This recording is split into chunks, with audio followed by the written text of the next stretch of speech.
Hello নমস্কার সবাইকে, আমার আরেকটা নতুন ব্লগে আপনাদের সকলকে স্বাগত জানাই। আশা করছি আপনারা সবাই ভালো আছেন। আজকে সোমবার, আর আজকে ঘুম থেকে উঠেই গোপালের দুধটা প্রথমেই গরম করে নিলাম, আর ওকে মেয়ে খেতে দেবে তাই ভালো করে সাজিয়ে গুছিয়ে দিয়ে দিয়েছি। গোপাল সকালে দুধ খায়, কোনোদিন বিস্কুট, কোনোদিন কর্নফ্লেক্স, আবার কোনোদিন ড্রাই ফ্রুটসও দিই। আর ওর বাবাও চলে এসছে, তাই চায়ের জলটা বসিয়ে দিলাম আর গরম জলটা বসিয়ে দিয়েছি। ওর বাবা স্নান করে চা খাবে, আর ওইখানে ওর বাবার মেচড়ির জল আর আমার মেয়ের দুধটা রেখে দিয়েছি। সবার চা দুধ খাওয়া হয়ে গেছে, এবার ঢুকে পড়েছি আমি জলখাবার করব। জলখাবারে করব লুচি, তাই মেয়েকে বললাম একটু আলুগুলো ছাড়িয়ে দে, আর এখানে তরকারিটাও বসিয়ে দিয়েছি। এবার আমি লুচিগুলো করে নেব। লুচির ময়দা আমি কালকে রাতেই মেখে রেখেছিলাম, কালকে রাতেও আমরা লুচি খেয়েছিলাম, তাই একবারে ময়দাটা মেখে রেখে দিয়েছিলাম। আপনারা তো জানেনই রবিবার মানে গতকাল রাত থেকেই ঝড় জল শুরু হয়ে গেছে, আর তাই এখনও বৃষ্টি শুরু হয়ে গেছে, আর তেমনি ঝড়ও দিচ্ছে কাল রাত থেকে। সবাই একটু একটু আতঙ্কই ছিলাম, কিন্তু রাত 12:30 1টা অবধি জেগেও ছিলাম। বেশ ভালোই ঝড় উঠেছিল, তারপর শুয়ে পড়েছি, খুব একটা কিছু হয়নি। আর সেই কাল রাত থেকে এখনও বৃষ্টি পড়েই যাচ্ছে। সকালে ঘুম ভাঙলো মায়ের ফোন দিয়ে। প্রথমেই আগে মা ফোন করলো যে কেমন আছিস, সব কিছু ঠিক আছে কি না। তারপরে মাকে বললাম যে হ্যাঁ সব কিছু ঠিক আছে।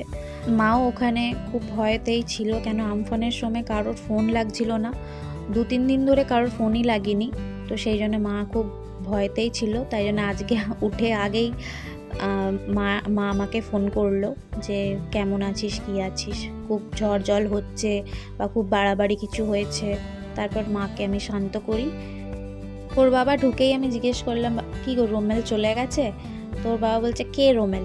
তারপরে বলছে রেমাল। তারপর হ্যাঁ হ্যাঁ রেমাল চলে গেছে। কি বললো না, এখন 24 ঘন্টা অবধি থাকবে, এখনো ভয় আছে। জলখাবারটা খেয়েই বাইরেটা এলাম, একটু বৃষ্টিটা কমেছে দেখছি, মানে ওই একদম ঝিরিঝিরি পড়ছে। আর ওইখানে আমাদের খুব সুন্দর একটা নয়নতারা গাছ ছিল, খুব ফুল দিত, ওইটাও মানে ঝড়ের জন্যই ভেঙে গেছে।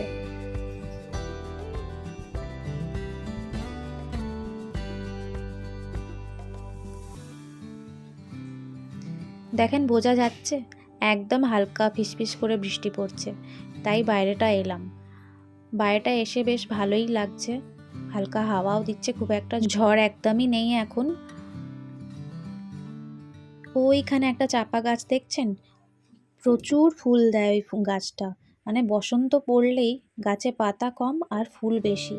আর কি যে ভালো লাগে রাস্তায় আসতে যেতে, সেই সময় পুরো রাস্তায় ওই জায়গাটায় ফুলে ফুল। আর ওই জায়গাটাই আমাদের এখানে খুব সুন্দর দুর্গাপুজো হয়, প্রতিবার ওখানকার ঠাকুর খুব সুন্দর হয়।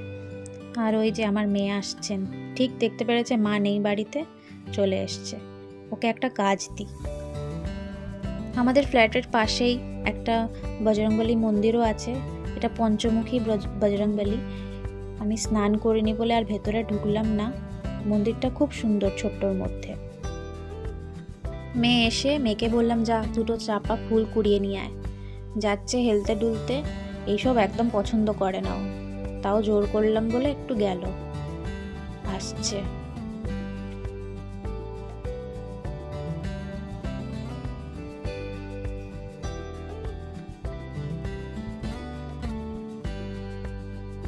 আর আমায় দিচ্ছে, থ্যাংক ইউ। আগে এরকম আমরা যখন ছোট ছিলাম, ঝড় হলেই দে ছুট, কোথায় আম কুড়োবো, কোথায় জাম কুড়োবো, এইসব চিন্তায় আমাদের সব ভয় ডর কিছুই থাকতো না। কিন্তু এরা এসব কিছুই জানে না। আমি জোর করি, আমি বলি যে যা একটু এখানে যা, যা একটু এখানে যা, ও কোথাও যাবে না। শুধু হ্যাঁ সন্ধেবেলা একটু বান্ধবীদের সাথে সাইকেল চালাতে যায়, কিন্তু ওর লাইন করে এতই পড়া থাকে, ও সত্যিই সময় পায় না। কিন্তু ছুটির দিনগুলো আবার বান্ধবীদের সাথে যায়। অনেক হয়েছে, ঢুকে পড়েছি বাড়ি, এবার রান্নায় লাগতে হবে। চাল ডালটা ভিজিয়ে দিয়ে গেছিলাম, ভাত আর ডালটা চাপিয়ে দিই। আর এখানে সেই তেলটা লুচি করলাম, রেখে দিয়েছি, এটাতেই ডিম করে নেব। আর করব হচ্ছে এই ঢ্যাঁড়স।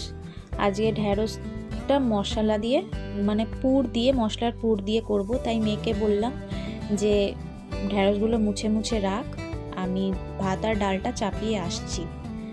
ওকে আমি জিজ্ঞেস করলাম যে কী রে, কাজ করতে ভালো লাগছে? মাথা নাড়িয়ে বলছে না।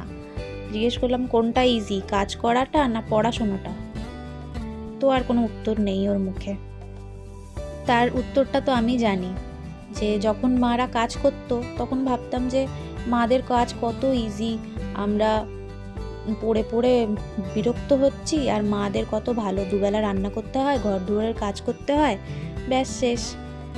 কিন্তু এখন বুঝি না, পড়াশোনাটাই বেশি সহজ ছিল, শুধু বসে বসে পড়তেই তো হতো। আর এখন সেই ঘুম চোখ খুলে কাজ শুরু হয়, রাত চোখ বন্ধ করার অবধি কাজ চলে।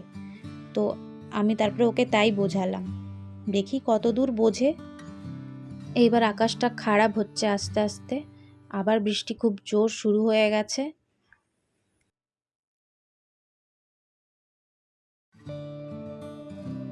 ঢ্যাঁড়সগুলো ভালো করে চিড়ে কেটে নিয়েছি। এবার এখানে ওই পুরের মশলাটা তৈরি করে নেব ধনে গুঁড়ো, হলুদ গুঁড়ো, নুন আর একটু বেসন দিয়ে ভালো করে মাখিয়ে নিচ্ছি। আজকে কাশ্মীরি মির্চা নেই, আর আশেপাশে আজকে কোনো দোকানও খোলা নেই যে নিয়ে আসব। দিয়ে দিলাম লেবু, আবার ভালো করে মাখিয়ে নেব। এইখানে ডালটাও হয়ে গেছে, শুধু 5 ফোড়ন আর শুকনো লঙ্কা দিয়ে সাদলে নেব। ভাতটাও হয়ে গেছে, নামিয়ে নেব। ঢ্যাঁড়সগুলোতে পুর ভরাও হয়ে গেছে। এবার এটাকে হালকা জিরে দিয়ে ভেজে নেব। ঢ্যাঁড়সে পুরগুলোও আমার মেয়ে ভরে দিয়েছে। ও আবার আমাকে পিছন দিয়ে বলে দিল যে কে ভরে দিয়েছে সেটা তো বললে না, তাই বলে দিলাম বাবা। ওনারও আবার ইউটিউব আছে, তো দেখলে আবার বলবে যে ও তুমি বলোনি আমি ভরেছি। যাই হোক, এটাকে একদম হালকা, একদম আলতো করে ভাজতে হবে, নইলে মশলাগুলো বেরিয়ে যাবে। ঢেকে ঢেকে ভাজবো। তেলটা এখানে হালকা দিয়েছি, কিন্তু মনে হচ্ছে তেলটা আরও লাগবে। গ্যাসটা একদম আস্তেই থাকবে, গ্যাসটা একদম জোরে করবেন না। এখানে একটু তেল লাগবে, তাই আমি হালকা তেল দিয়ে আবার ঢেকে দিলাম। আর দেখেন এবার খুব সুন্দর কালারটাও চলে এসছে। থাক এটা ঢাকা একদিকে, আমি এটা নামিয়ে নেবো। আর এখানে আমার অমলেট করব, সেই জন্য পেঁয়াজ, কাঁচা লঙ্কা, টমেটো কেটে নিয়েছি। আর এখানে একটা খুব ভালো বই হচ্ছে, হাসিনা মান জায়েগি, সেটা দেখতে দেখতেই আজকে লাঞ্চটা করব। ডিমগুলো ভেজে নিই।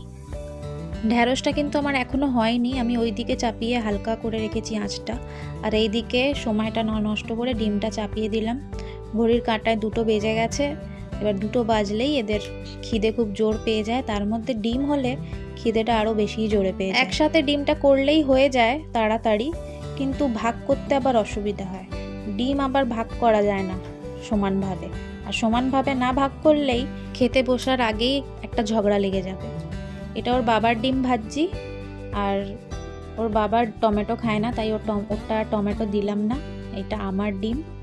এবার লাইন করে ডিমগুলো ভাজা হয়ে গেছে। এই রে, আমার ডিমটাই এরকম হওয়ার ছিল, দেখেছেন কি অবস্থা। যাকগে, কেউ তো এই ডিমটা নেবে না, আমাকেই খেতে হবে। আমার ঢ্যাঁড়সটাও হয়ে গেছে। তাহলে ব্লগটা আজকে এই পর্যন্তই। আবার দেখা হবে পরের ব্লগে। সবাই খুব সুস্থ থাকবেন আর সাবধানে থাকবেন। বাই।